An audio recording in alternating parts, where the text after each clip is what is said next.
Le cheeseburger le plus calorique du monde se cuisine au Texas, à Dallas, dans un hôpital pas comme les autres. Les patients arrivent, allons-y. Alors vous avez faim? Vous êtes chaud? Alors entrez vite et fermez-moi cette porte. Au Heart Attack Grill, le restaurant de la crise cardiaque, les clients sont des patients, bichonnés par des infirmières en décolleté. Je vais vous nourrir jusqu'à en exploser. John Basso, le patron, un ex-nutritionniste désabusé, reconverti dans la malbouffe, version provoque. Alors, pour toi, tu vas prendre un hamburger et en dessert, il te faut la crème fouettée au beurre goût fraise. Nous, on dit la vérité à nos clients. Notre cuisine va vous tuer, tout simplement. À l'entrée du restaurant, John Basso a fait installer cet avertissement.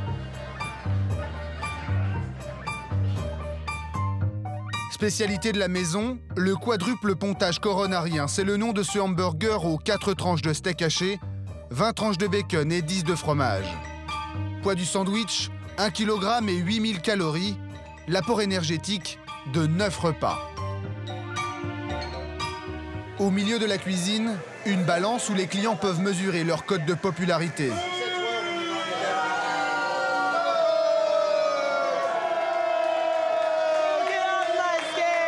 La tradition ici, c'est que si vous pesez moins de 160 kilos, on vous hue, parce que vous n'êtes pas un vrai champion.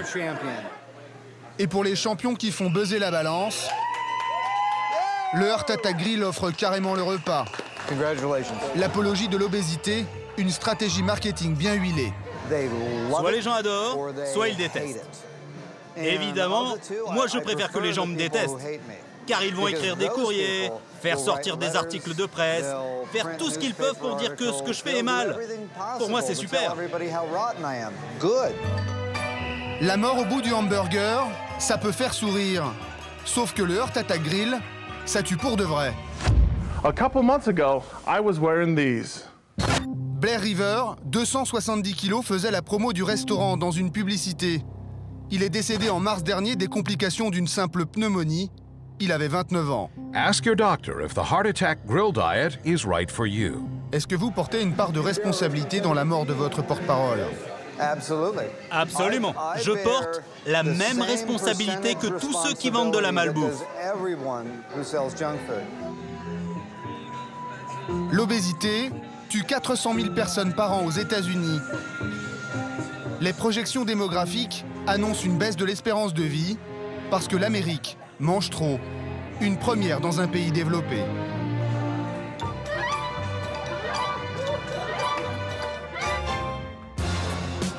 L'Amérique réalise qu'elle est gravement malade. En passe de devenir la première cause de mortalité aux États-Unis, l'obésité tue aujourd'hui presque autant que le tabac.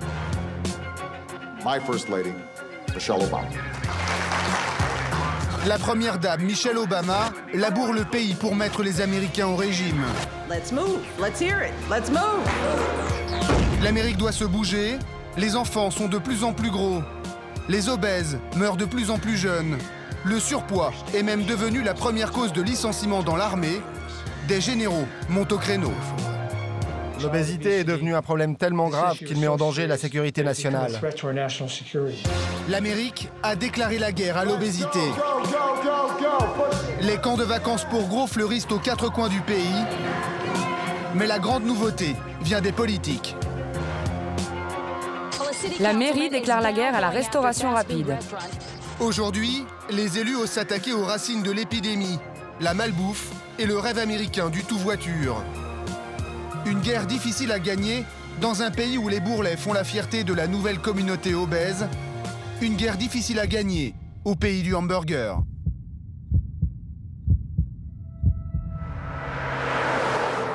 East Brand Village, dans le nord de l'État de New York.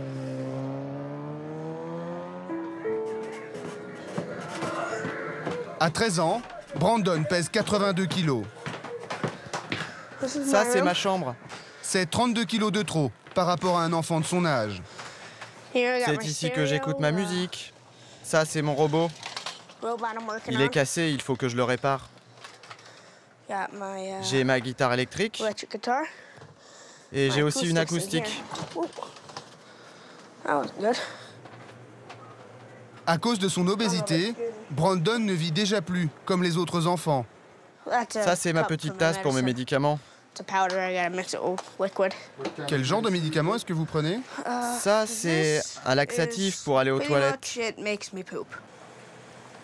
Inflammation pathologique des intestins, mais aussi asthme, narcolepsie, brûlure d'estomac et migraine chronique. Des conséquences directes de son surpoids et de son mode de vie. Dans la famille Mott, tout le monde est gros. John le père qui mange rarement à table, Tammy la mère, 100 kilos, et Wendy la sœur, 15 ans. Ils sont au régime et pourtant au menu aujourd'hui, c'est salade de pâtes au fromage avec salami et jambon. Je ne suis pas une cuisinière exemplaire. J'adore cuisiner en abondance. J'ai tendance à servir de grosses portions, y compris pour moi. Donc je dirais que c'est un problème qui touche toute la famille. Brandon a commencé à prendre du poids quand son grand frère est mort, il y a 3 ans.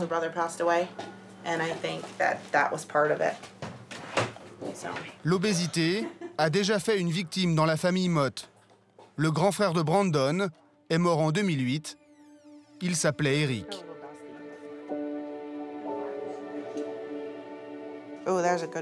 Voilà une photo d'Eric quand il était gros. Là, il devait avoir 12-13 ans. J'ai toujours bien nourri mes enfants.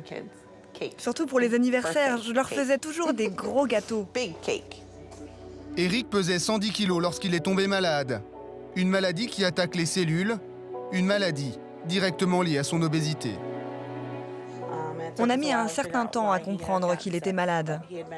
Et finalement, on lui a diagnostiqué une maladie cellulaire. Il a fini dans une chaise roulante. On l'alimentait avec une sonde jusqu'à sa mort. Il avait quel âge? Il avait 18 ans. 18 ans quand il est mort. À la fin de sa courte vie, Eric ne pesait plus que 60 kilos. Depuis que Brandon, le cadet, s'est mis lui aussi à grossir, maman s'inquiète. Les médecins craignent que Brandon développe la même maladie que son frère. Il faut surveiller ce qu'il mange, surveiller sa tension et faire en sorte qu'il fasse plus d'exercice. S'il ne veut pas tomber malade, Brandon doit impérativement perdre du poids. Alors sa mère a décidé de l'envoyer dans un centre de remise en forme pas comme les autres. Camp Shane, une colonie de vacances pour jeunes obèses. Au programme, sport, musculation, loisirs et détente. À 1 000 $ la semaine, le régime de Camp Shane garantit des résultats spectaculaires.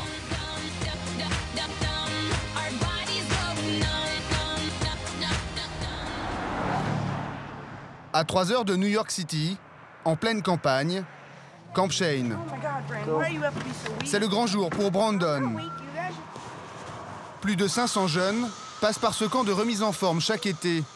Ils ont entre 8 et 21 ans et viennent ici pour un séjour minimum de 3 semaines.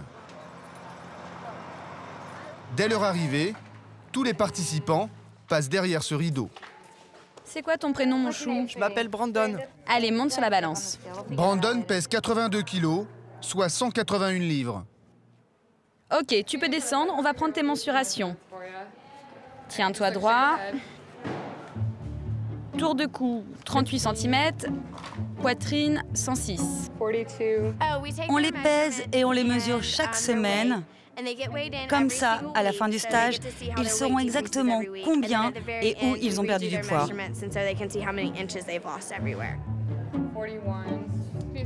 C'est une question de vie ou de mort pour Brandon. S'il ne perd pas de poids, il tombera malade, comme son frère. L'objectif de Brandon, c'est de perdre au minimum 7 kilos en 3 semaines. Pour Janaya Clark aussi, Perdre du poids, c'est une chance d'allonger son espérance de vie.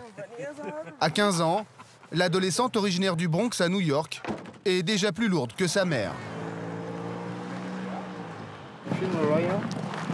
Je suis contente d'être ici, mais je suis un peu nerveuse quand même. Depuis sa tendre enfance, Janaya n'a jamais cessé de grossir.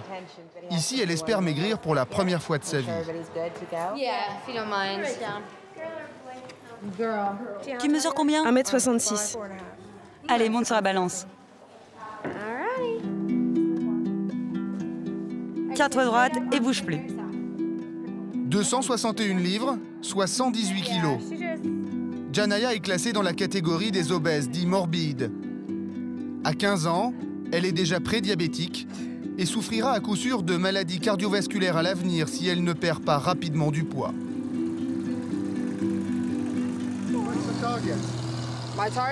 Mon objectif, ou plutôt mon défi, c'est de perdre 30 livres, environ 15 kg.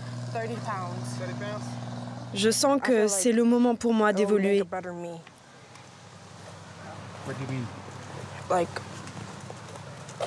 Je vais avoir beaucoup de problèmes de santé à cause de mon surpoids. Ce camp va beaucoup m'aider.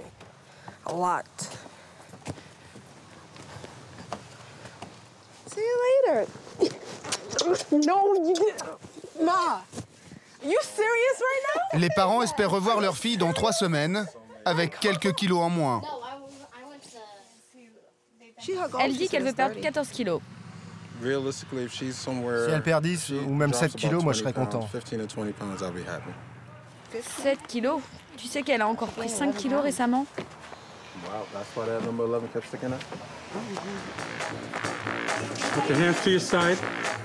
Au début du stage, tous les participants passent au studio photo, en maillot de bain. Une photo pour se rappeler à quoi ils ressemblaient en arrivant ici. Cette expérience est censée transformer leur corps. 5 heures de sport minimum par jour, des coachs intransigeants.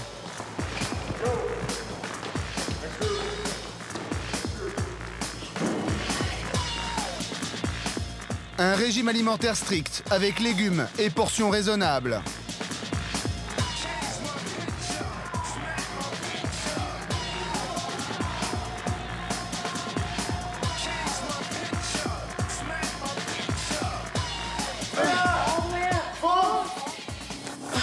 Trois semaines de sueur, 3 semaines de larmes, 3 semaines pour dépasser ses limites.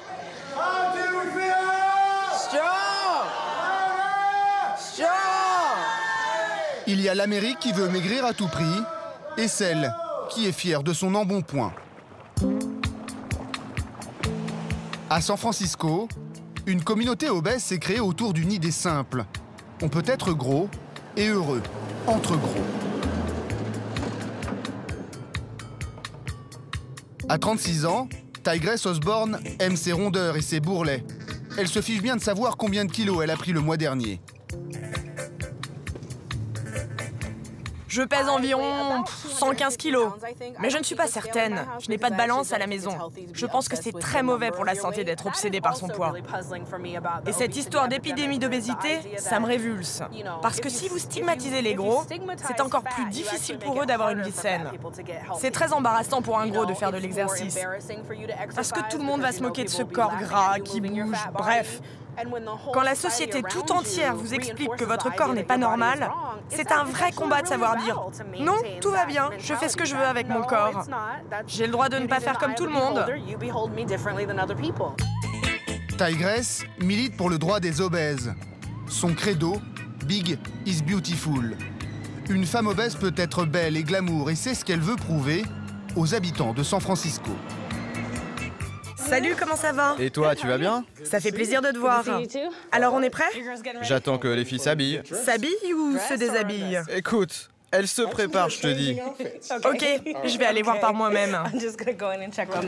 Avec un ami photographe et 2 autres top modèles bien en chair, elle prépare une exposition un peu provoque. Bon, on va commencer. Alors, laquelle se lance en premier? Tigress. Elle a été nominée. All right.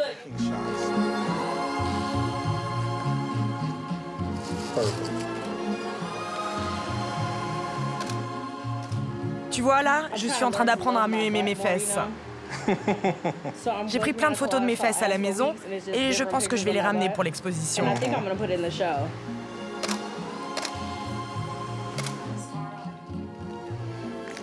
Le message que je veux délivrer, c'est que tous les corps sont beaux, quelle que soit leur taille. Une grosse peut très bien être belle et sexy.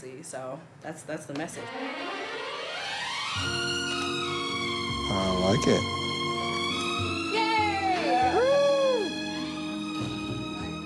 Yes, right there. Je pense que certains trouveront notre initiative vraiment excitante. Les gens vont se dire, regardez ce que font ces filles. Si elles ont une telle confiance en elles, moi aussi je peux avoir confiance en moi. Il y a un préjugé culturel tenace dans ce pays qui dit qu'être obèse, c'est mauvais pour la santé, c'est même dégoûtant. Donc cette exposition sera perçue comme très provocatrice. Certains vont ouvrir les yeux, mais il y en aura d'autres que ça va énerver.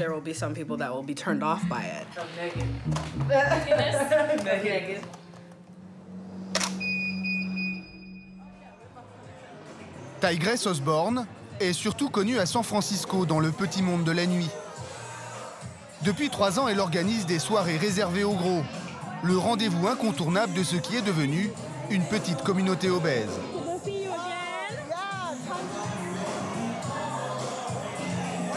Allez, éclate-toi bien, on se voit tout à l'heure sur la piste.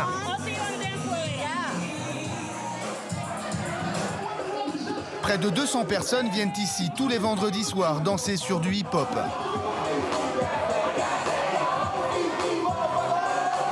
Et ce soir, c'est soirée mini-jupe. Allez, montre-nous tes jambes un peu. Voilà, c'est ça une soirée mini-jupe. La plupart des gens qui viennent à nos soirées ne vont jamais dans d'autres clubs. Ils viennent ici parce qu'ils savent qu'ils sont les bienvenus. Ils n'ont pas à se soucier du regard des autres et des réflexions du genre « T'es trop grosse, pourquoi tu portes ce genre de vêtements? Qu'est-ce que tu fous là ?» Ici, vous n'êtes pas simplement acceptée, vous êtes la femme idéale. Les hommes, qui ne sont pas tous en surpoids, n'ont pas l'air de s'en plaindre. Je suis venu ici pour m'éclater, pour rencontrer les plus belles femmes du monde. Parce que vous, les belles grosses femmes, on vous aime toutes. Je suis venu ici pour rencontrer des femmes, des vraies femmes. Pas des grosses comme on dit, mais des vraies femmes. Le tour de taille, on s'en fout complètement.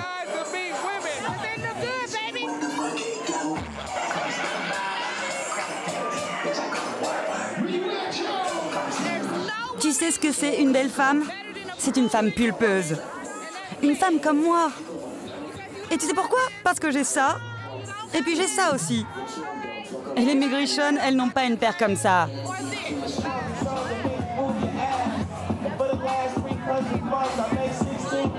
Il y a trop de gens qui pensent que les gros sont inactifs, qu'ils sont feignants. Je suis incapable de vous dire s'il y a des gens ici qui ont du cholestérol, des problèmes cardiaques ou de l'hypertension. Je m'en fiche. Moi, ce que je sais, c'est qu'ils ne sont pas fainéants. Regardez comme ils bougent, ils dansent, ils suent. À l'intérieur de leur petite communauté, les obèses se sentent libérés, avec le risque aussi de s'enfermer dans un monde où être gros, c'est mieux.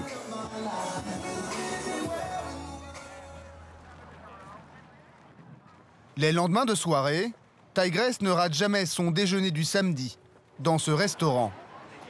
C'est ce que l'on appelle ici un restaurant barbecue. Nous sommes chez Everett & Jones, c'est un des meilleurs barbecues du centre-ville d'Auckland. Je viens très souvent parce que la nourriture est vraiment bonne. Tigress ne s'imagine pas vivre avec une taille de guêpe, encore moins faire un régime, alors elle soigne sa ligne à sa façon. Je vais prendre le menu travers de porc. C'est un repas typiquement copieux, typiquement américain.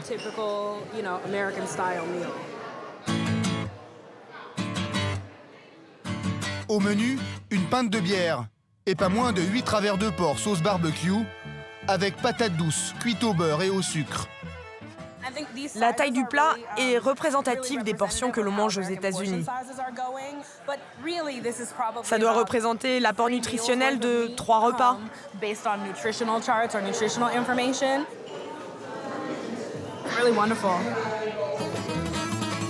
Depuis sa tendre enfance, Tigress n'a jamais cessé de gagner du poids.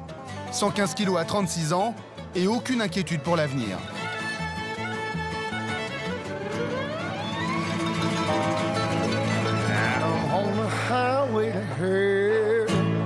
Ce repas n'est pas bon pour la santé, mais c'est un repas pour le plaisir de manger. Mais vous n'avez pas peur de développer des maladies liées à votre surpoids?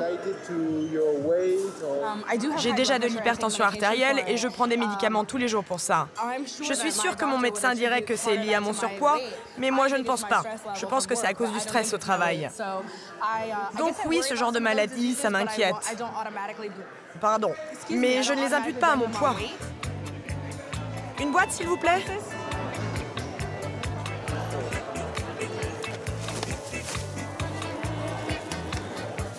Tigress refuse une évidence scientifique connue depuis des décennies.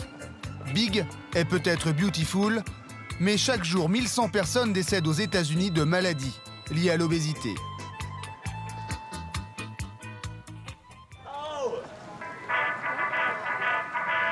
Retour à Camp Shane.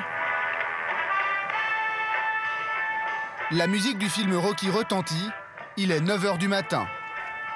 Une longue journée d'activités sportives commence, sauf pour Brandon, qui refuse de sortir de son bungalow.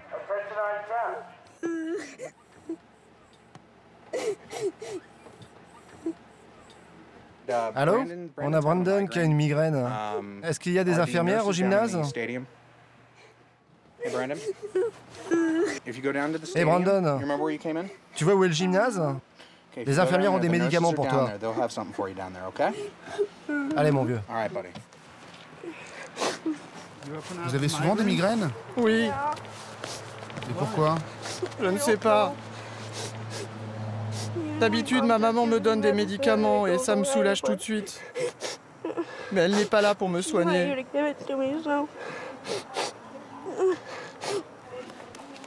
L'obésité est un facteur bien connu d'aggravation des migraines. Une bonne majorité des enfants ici sont sujets aux migraines. On en a au moins un par semaine.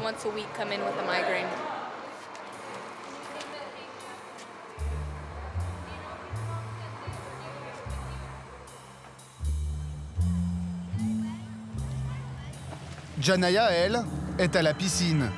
Aujourd'hui, test de natation obligatoire.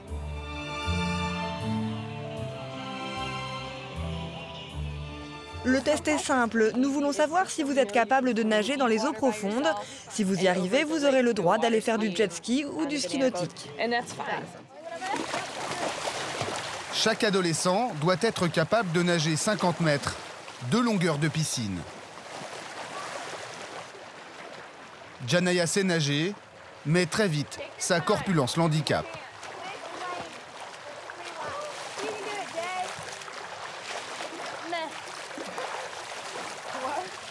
Elle dit qu'elle a des crampes. Ça peut arriver à tout le monde. Mais elle est probablement fatiguée. Elle n'a pas réussi à nager plus de 15 mètres. Qu'est-ce qui se passe, Janaya? J'ai une crampe à la jambe, là, ici. Essaye de masser ta cuisse. Je vais faire un break cette fois-ci, j'abandonne. Je préférerais me la couler douce dans la piscine. Il ne faut pas que tu te blesses. Oui, c'est ça, je ne veux pas trop pousser mon corps. Non, c'est pas ça. Se dépasser, c'est très bien. Il faut juste que tu prennes des précautions pour ne pas te faire mal. Alors, va faire des étirements.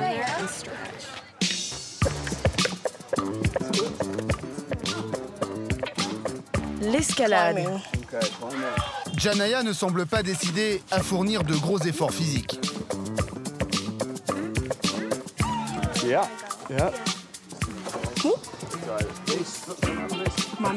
Mes muscles m'abandonnent là. J'en peux plus. J'ai trop mal au bras. J'arrive pas. On arrête.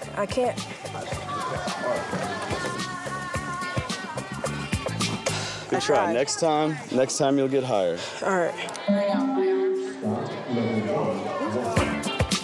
À l'escalade comme à la course à pied, c'est toujours la même histoire.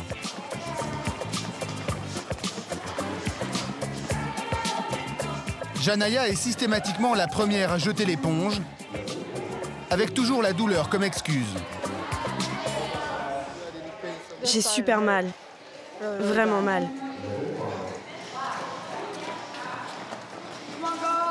Le déclic arrivera quelques jours plus tard, avec le groupe de parole. C'est ici qu'on parle de ses complexes et de ses problèmes avec la nourriture. Une ancienne obèse, Kika, anime la séance. C'est quoi ton histoire personnelle? Mon histoire? Je mangeais en secret, planqué de la nourriture partout dans ma chambre, caché de la bouffe sous mon oreiller. Sous mon lit, il y avait des monceaux de détritus et d'emballages de nourriture. Des fois, mes parents sortaient tout de ma chambre et me montraient ce tas d'ordures. Des restes de fast-food, des chips, des canettes de soda, tout ce que vous pouvez imaginer. Et ma mère me disait « Regarde !» Je disais « Mais qu'est-ce que tu fais? Dégage de ma chambre! Qu'est-ce que tu fouilles chez moi ?» J'étais sur la défensive. Je ne voulais pas reconnaître que je devais changer. J'allais au fast-food au bout de ma rue, dès que j'avais 5 $ sur moi. Je dépensais tout jusqu'au dernier centime pour m'acheter 2 doubles cheeseburgers, des frites et une crème glacée.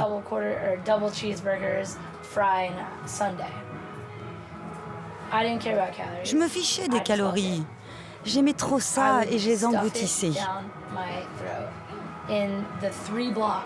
Le restaurant est à 3 pâtés de maison de chez moi. 2 minutes en voiture, pas plus. Je jetais les emballages dans les poubelles de mes voisins.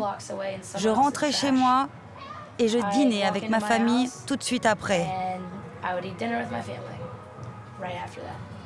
Je mangeais, je mentais et je me cachais.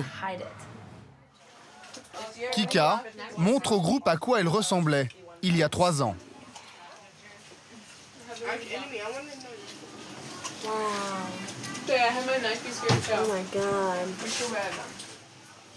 À 22 ans, elle pesait 126 kilos. Elle en a perdu 56.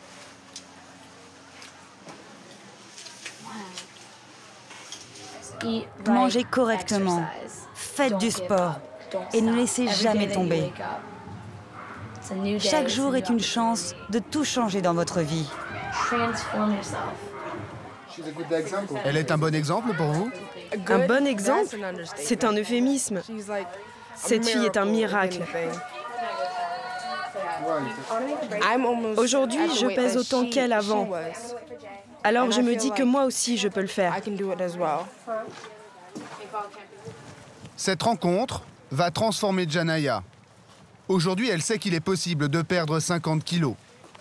Mais pour y arriver, il faudra se battre et surtout changer de régime alimentaire. Difficile dans un pays où les grandes chaînes trustent 80% du marché de la restauration. Pizza industrielle, poulet frit, tacos mexicains, glace et soda, sans oublier l'indétrônable hamburger frites.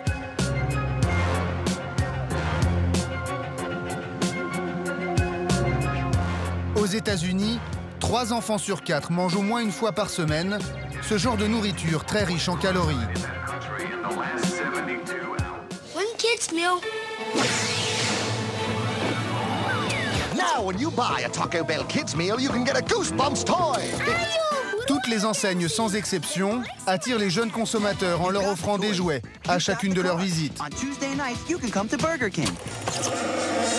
You can use the Force with one Star Wars toy in your McDonald's Happy Meal. Aujourd'hui, un enfant américain sur 3 est en surpoids, 1 sur 5 est obèse. À San Francisco, la mairie a décidé de réagir. Le premier adjoint au maire, Eric Marr, a déclaré la guerre à la malbouffe. Il nous emmène dans une chaîne de hamburgers, comme il y en a des centaines aux États-Unis. Selon lui, Les chaînes de restaurants attirent les jeunes enfants en leur offrant des jouets avec leur menu. Bonjour. Est-ce que je pourrais avoir un menu enfant, s'il vous plaît? Quel est le jouet proposé en ce moment? Allez, Schtroumpf. Les enfants sont parfaitement au courant des films qui sont à l'affiche. Ils savent quand les jouets dérivés sont disponibles dans les restaurants. Ils sont alertés par les publicités à la télévision. Et ce sont des collections? Oui, ce sont des jouets à collectionner, et donc ils reviennent.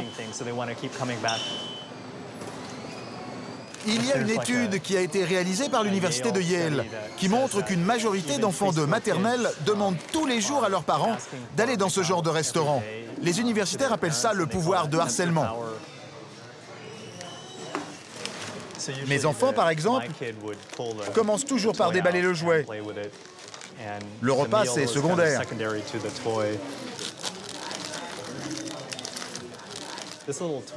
Ce petit jouet, les fast-foods n'auront plus le droit de le vendre à San Francisco d'ici quelques semaines, si le repas qu'ils proposent aux enfants n'est pas plus diététique. Une loi qui interdit les jouets dans les menus enfants, une première aux États-Unis. Une loi qui a provoqué la colère des industriels de la restauration.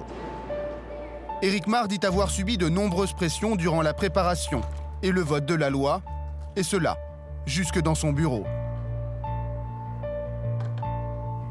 Le numéro 1 du hamburger a envoyé des avocats depuis New York. Ils se sont installés ici, dans mon bureau. Et pas n'importe qui. Leurs avocats sont des célébrités du barreau. Il y avait même le vice-président du groupe. Et dans ce bureau, ils m'ont dit « On va vous poursuivre devant les tribunaux si vous osez faire voter cette loi ». Ensuite, les représentants de cette industrie ont embauché des lobbyistes et ils ont essayé de tordre le bras à tout le monde. Ils faisaient du porte-à-porte chez les conseillers municipaux, ils les menaçaient, ils ont demandé à des personnes influentes de la ville d'appeler les conseillers municipaux pour les faire changer d'avis.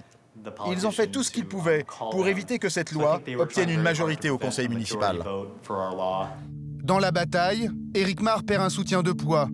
Le maire de San Francisco lui-même, Gavin Newsom. Une surprise, le maire avait fait campagne contre la malbouffe, il retourne sa veste au dernier moment. Voici le courrier officiel. Je vote contre la loi interdisant les jouets dans les restaurants. Je pense que cette loi s'immisce beaucoup trop dans la politique du secteur privé.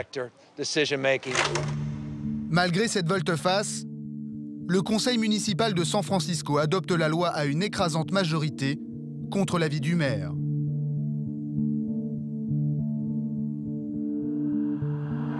Très vite, cette législation est reprise par d'autres grandes villes des États-Unis, d'abord New York. La mairie déclare la guerre à la restauration rapide. Je présenterai prochainement un projet de loi qui interdira aux restaurants d'offrir un jouet qui inciterait les enfants à acheter un repas ou une boisson qui ne correspond pas aux standards diététiques indiqués dans la loi. New York, mais aussi Santa Clara. Plusieurs villes du Middle West et même l'État de Californie planchent sur des réglementations similaires. À l'été 2011, le leader mondial du hamburger réplique et annonce un nouveau menu enfant. Moins de frites, un fruit et du lait à la place du soda. L'enseigne promet également de limiter la publicité en direction des jeunes enfants. À Washington, le puissant syndicat des restaurants est à la manœuvre. Il a convaincu 19 autres grandes chaînes de proposer des repas enfants plus diététiques. Objectif, prendre les devants et dissuader les villes de voter l'interdiction des jouets dans les menus. Nous pensons que c'est aux parents de décider ce que leurs enfants peuvent manger et avec quels jouets ils peuvent s'amuser. Ce n'est certainement pas le rôle des politiciens de décider à leur place de leur alimentation et encore moins choisir les jouets des enfants. C'est la responsabilité des parents, ça. Donc nous, on est complètement opposés aux lois qui boycottent les jouets dans nos restaurants. Il n'y a même pas d'études scientifiques sérieuses qui montrent que supprimer les jouets dans les menus enfants aurait un quelconque impact sur l'épidémie d'obésité. La malbouffe n'est pas seule en cause. Si l'Amérique est obèse, l'Amérique le doit aussi à son mode de vie. Dans le Middle West, Oklahoma City, classée dans le top 5 des villes américaines où les obèses sont les plus nombreux. Ici, on ne marche jamais, on roule. Le tout-voiture, c'est un peu le rêve américain. Le centre-ville est déserté par les piétons. Dans certains quartiers, il n'y a même pas de trottoir. Comme tous les citoyens d'Oklahoma City, le maire républicain Mick Cornette est obligé de prendre sa voiture à chacun de ses déplacements. Le corps humain est fait pour marcher à pied. Il a été conçu pour l'action. Mais à Oklahoma City, comme dans beaucoup de villes américaines, tout tourne autour de la voiture. Si vous voulez manger chez vous, à la maison, il faut prendre la voiture, aller au supermarché, faire des courses, les porter, les mettre dans le coffre, remonter dans sa voiture, rentrer chez soi, descendre de voiture, porter vos courses et enfin, cuisiner.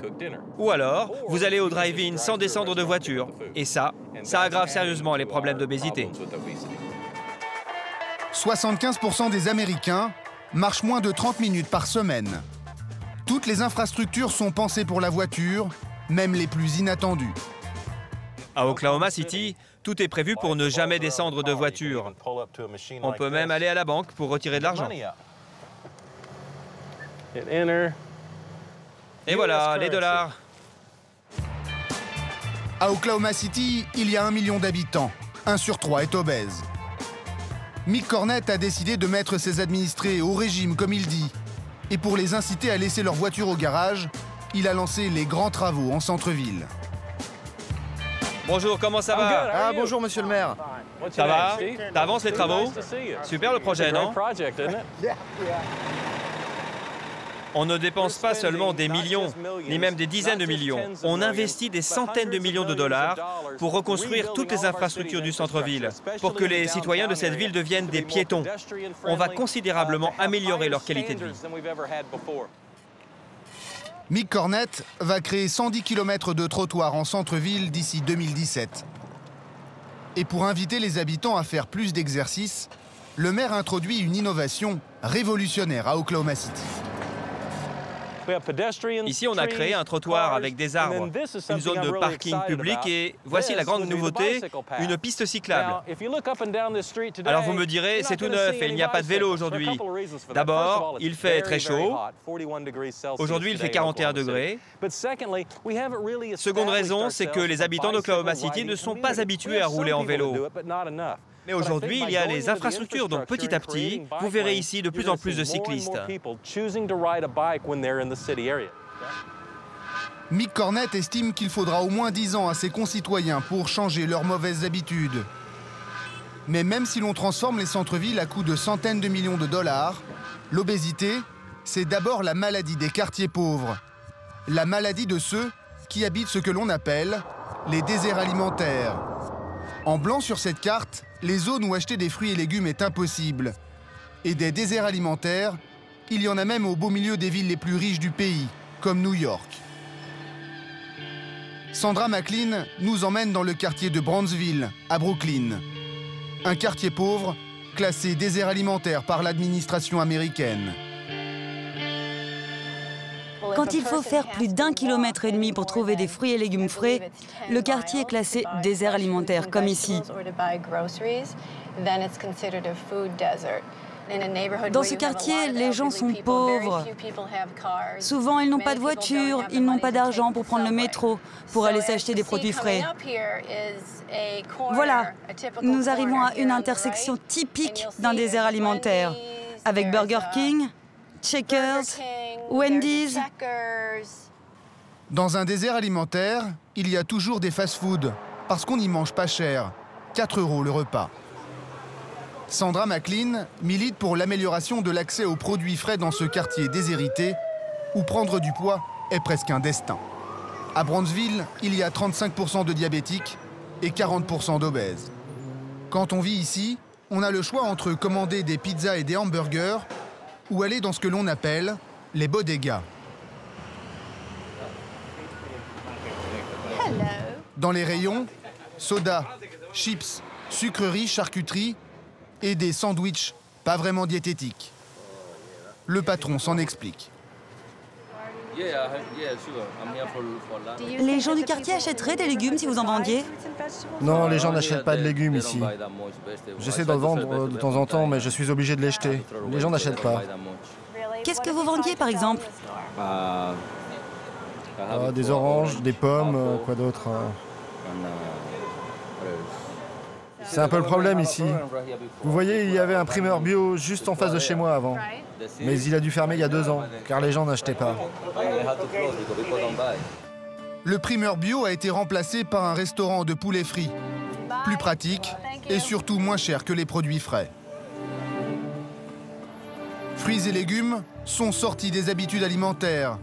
Alors Sandra McLean et son association ont créé un potager entre 2 buildings du quartier. Ici, il y a de vraies tomates que les enfants de Brownsville viennent cultiver.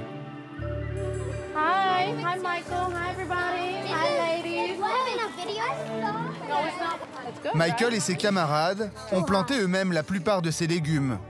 Aujourd'hui, c'est la récolte. All right, let's go over here, Michael. There's a whole bunch of them over here we need to get. Are you getting them? Zoom. This tree, this plant. Get those right up there.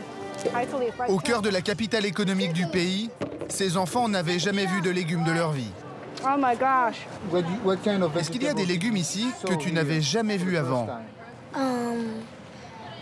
J'ai vu des tomates. Mais c'était la première fois que tu en voyais? C'était la toute première fois? Oui, les tomates et les poivrons aussi. Okay. All right, let's go. I think that it is. C'est une véritable tragédie. C'est vraiment injuste que dans un pays où il y a tellement de richesses, il puisse y avoir une population qui reste dans l'ignorance et qui n'ait pas l'opportunité d'accéder à de la nourriture saine. Le potager de Sandra McLean, c'est un peu une parenthèse. Les enfants apprennent les noms des végétaux, les cultivent, les cuisinent et enfin les dégustent. Une expérience hors du commun. We thank them much for all their yield. For earth and water, for flower and seed. For earth and water, for flower and seed. Bon appetit. Bon appetit. Clap, clap, clap, clap. Let's eat. Let's eat. Enjoy, everybody. This is good. You haven't even tried the scrambled egg one yet. Est-ce que tu crois que ça va changer ta vie de venir ici? Oui, ça va changer mes mauvaises habitudes avec la malbouffe. Plus jamais je ne mangerai de la mauvaise nourriture. From my junk food habits. Okay, I think we should do some. À Camp Shane, dernière semaine, dernière ligne droite pour Brandon. Pour réussir à dominer son corps, l'adolescent doit prendre confiance en lui. Alors Brandon, on va te monter sur la plateforme et tu vas devoir traverser jusqu'à l'autre arbre en équilibre sur le fil. Ensuite, tu prends la tyrolienne et on te récupère en bas. Oh, it's cool.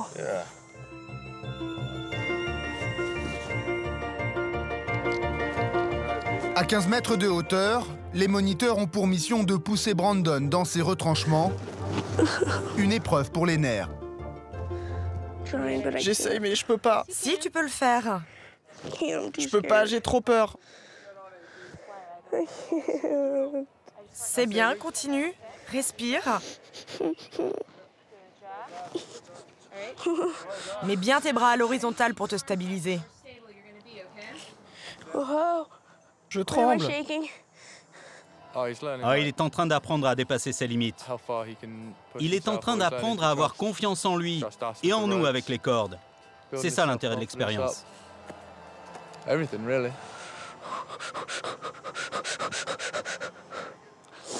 Je reste calme et j'avance. Oh, you're all right, mate? You're good, Good. You save it. Well, Straighten nice save. Oh no. Alright, I'm gonna hook you. Ah, c'est génial. Où est-ce que je vais là? Coming up. J'en tremble encore. I'm sorry? Regardez, ma main tremble. Ça m'a retourné ce truc. À la fin de la journée, Brandon saura combien de kilos il a perdu après 3 semaines d'efforts.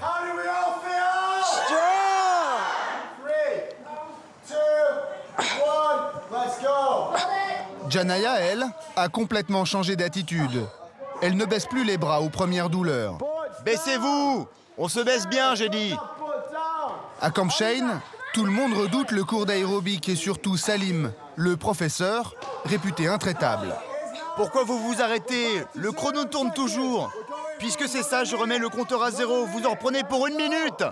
Salim Jemaï était lui-même obèse dans son enfance. Il n'a aucun état d'âme à secouer ses élèves. Je sais exactement comment il pense.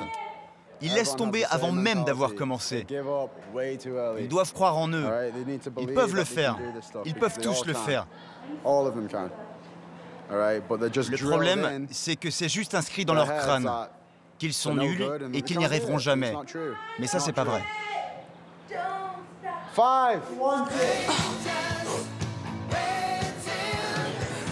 Je ne vais pas vous lâcher. Allez jusqu'au bout de l'exercice.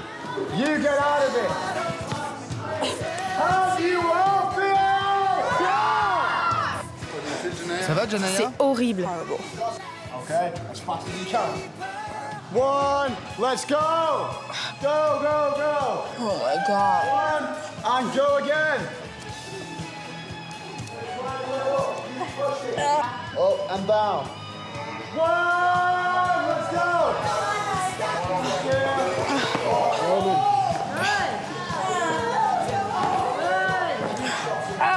On se bouge! Sinon vous en reprenez pour 1 minute! We're going for another minute! Up and down. Let's go, go, go, go, go! Push it hard! Don't hit. Je ne veux pas voir tes pieds toucher le sol. Janaya n'échappera pas à la sévérité du coach. C'est bien. C'est bien. Mais pourquoi tu laisses tomber? Finis ce que tu as commencé.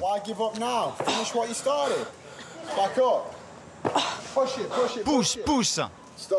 Encore un. Non. Oh, mes jambes. Allez, il reste 30 secondes. Je veux que tu m'en fasses 5. 1, 2, 3, 4, encore un. 5, vas-y. 6, c'est super. Vas-y. 7, 8. Good, stop the clock. That was fantastic. Absolutely fantastic. Alors comment tu te sens maintenant? Je me sens bien. Okay, relax, relax, relax. Breathe, breathe, breathe. All right. Vous aviez déjà enduré pareille douleur auparavant? Jamais de la vie. Mais ça vaut le coup de souffrir un peu.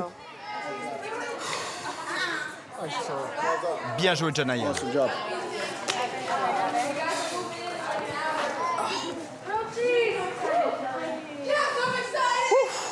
Fin du stage pour Janaya, Brandon et les 500 autres participants. C'est l'heure de vérité, l'heure de monter sur la balance. 38 and a half. Oh, bro, I'm just kidding. 39. Right here. Brandon pesait 82 kilos en arrivant, soit 181 livres. Tu pèses maintenant 78 kilos, tu as perdu 4 kilos. Super! Alors, tu es content, Brandon? J'ai perdu 4 kilos. C'est ce que tu voulais? Oui, c'est un bon début. Bien joué, Brandon. Janaya voulait maigrir de 15 kilos en 3 semaines. Elle a fait ses calculs. Elle est persuadée d'en avoir perdu au moins 10. Elle a du mal à cacher sa déception.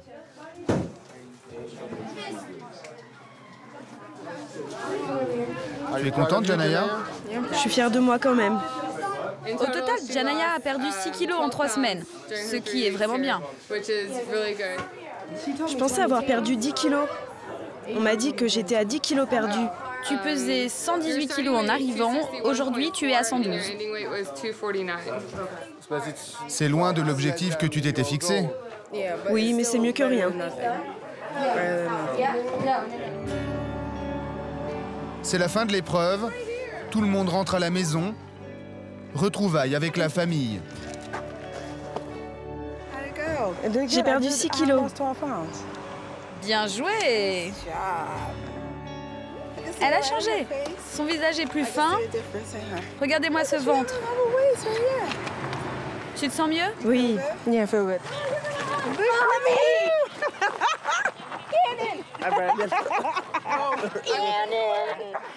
Combien t'as perdu alors? J'ai perdu 4 kilos. Vraiment? J'ai perdu 5 cm de tour de taille. Même mon cou a rétréci. Regarde, j'ai un peu perdu de mon double menton. Incroyable. 5 cm de tour de poitrine. T'as vu, j'ai perdu de mes seins aussi. Tu m'as tellement manqué, mon chéri. Il a vraiment changé, on le voit tout de suite. Je pense que cette expérience lui a redonné confiance en lui et qu'il va pouvoir aller de l'avant maintenant. J'aimerais tellement qu'il commence à jouer au football. Avant, il pensait en être incapable. Aujourd'hui, c'est possible. Je suis vraiment ravie. Le plus difficile est à venir. Rentrer à la maison, éviter de retomber dans la malbouffe, faire du sport et continuer d'y croire. Un mois après notre tournage, Brandon jouait dans une équipe de foot et avait maigri de 8 kilos supplémentaires. Pour Janaya, c'est plus compliqué. Son poids s'est stabilisé. Elle se bagarre tous les jours pour ne pas regrossir.